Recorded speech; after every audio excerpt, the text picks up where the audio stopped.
Hey guys, it's Brianna McNerney here, and this video is for you if you've ever felt used and abused by your life's work or your creative process. I've noticed about myself and about the people that I work with that going after what I want, whether it be in work or in life, comes with some highs and lows to the process. There are emotional highs and lows that occur throughout the course of the day, the week, the month, the year. There are sacrifices that need to be made, sacrifices of myself, sacrifices of my time that I could spend with my family and my loved ones, sometimes to put work in on a passion project that I love. There can be roles that actually bring you down into challenging places as part of the process. So I think of people like healthcare providers that meet with people in the most challenging of times. That requires a lot of a person. There are artists, musicians, creative people that need to go into challenging spaces or at least consider what it would be like to sit in those challenging places in order to create the work that they're putting out into the world. And I've noticed that this can really create a feeling of being a little used and abused by work. You know, sometimes you love it, sometimes you hate it, and there's this cycle that happens that feels a little bit disconcerting sometimes. And I can totally relate to this because part of my creative process is very much experiencing things myself so that I can put into words and explain to others how to get through the same thing. So, like, for instance, when I schedule a class about transforming dark moments, it is not uncommon for me to be faced with a series of challenging moments, whether it's just that I'm noticing it differently or not.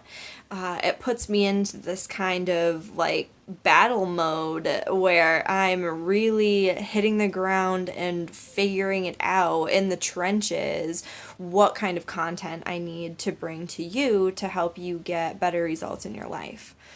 So there are a few things that I would love for you to consider if you ever feel this way, if you ever feel love-hate with your work or used and abused by the process that it takes to get what you want in life.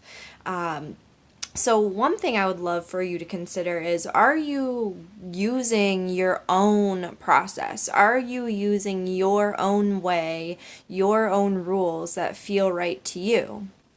Because I've noticed that when I am forcing myself or trying too hard to fit into someone else's process in such a way that I'm foregoing my own process, that is a recipe for disaster. That is a recipe for me to feel tired and burnt out and unwilling to move forward.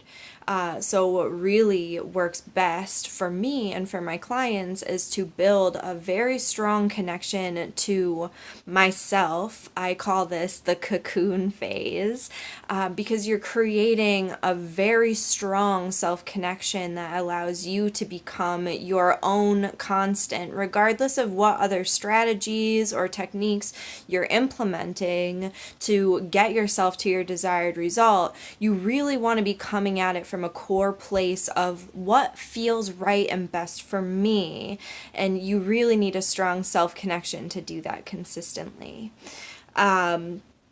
A part of this is communicating with your body. So are you willing to hear what your body's needs are, what your emotions are, and do you have systems in place to process that as it comes up? That is super important, and we can spend time, especially certain types of people, there are all kinds of different emotional experiences. Some of them are helpful and required, and then there are other times where we are just like indulging ourselves in an emotion that isn't helpful for us or for anyone. So when you find yourself stuck really long in one emotion, a lot of time it's not a positive place to be. Like maybe you're feeling stuck in sadness or anxiety and overwhelm. There's a chance that you are overindulging yourself to serve a pattern that's repeating in your life. And I really help my clients understand where they're doing that and help them get a good sense of what emotions are helping to move me forward, and which emotional experiences are holding me back. So that's really something to consider if you're feeling used and abused by your creative process. It's worthwhile to put a system in place for yourself so that you understand how to process the emotional challenges when they come up, and do so in a way that's not requiring you to spend too much time stuck in any one emotion, especially if it's not serving you. So a third consideration that I would love to throw out there is, how much help are you getting? How open are you to receiving help? So a good indication if you're not doing very well in this area is you might feel overwhelmed, like you need to do everything yourself, or you have to take charge of everything to make sure it gets done right. If that is you, I really encourage you to take steps to open yourself up in two ways. I want you to connect with all that is, like a sense of the world at large, the universe at large, to tap into a sense of flow so that you're taking the actions that will create the most momentum for you with the least amount of like detours and unnecessary busy work and overwhelm. When you're plugged into synchronicity and universal flow, it's much easier to get things done in a quick and efficient way and feel supported throughout. You can also ask other people for help. We don't need to rely on others for our basic needs, and it is okay to ask other people for help. I find a lot of times, especially with what I do, is that people want to be putting out an impression that they have this handled all by themselves. And you know what? You do have this handled all by yourself because you're still here, alive and breathing, watching this video. But even just because you're good at something, even if you're good at self-awareness and staying connected to yourself and staying connected to the universe and being connected with others, that doesn't mean that you don't deserve to have support, have somebody to bounce ideas off, because we will get farther together than either of us would by ourselves.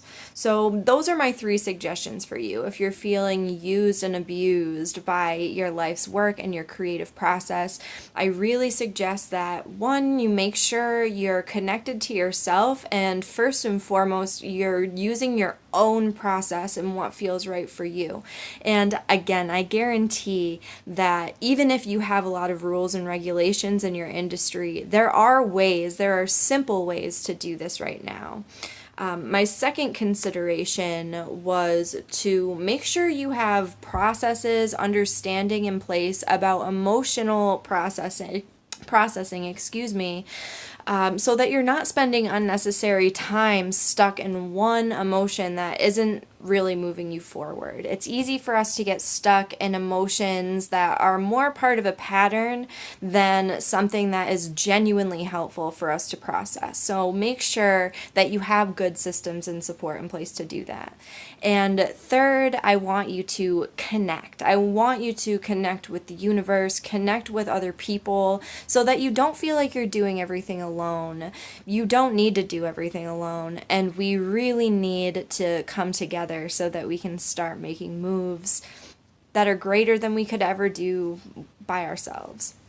And I really love to help my clients see their creative projects through from idea to completed, in a way that doesn't leave them feeling used and abused, that leaves them feeling expansive and supported and healthy and happy throughout, in a way that doesn't require so much sacrifice of the important things in life, like family time and just doing the things that nurture you, that you love to do, spending time connecting with yourself.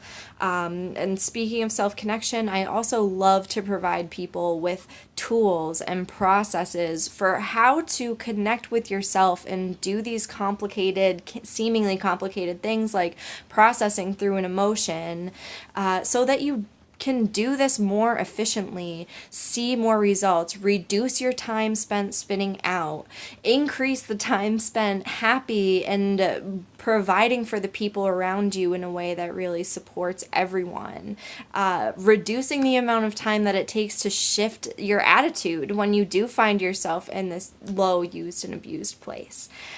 So I will end here. This is a little bit of a long video, so I hope I kept you with me. Please do subscribe if you want to be the first one to see these videos as they come out, and I will talk to you again soon. Take care.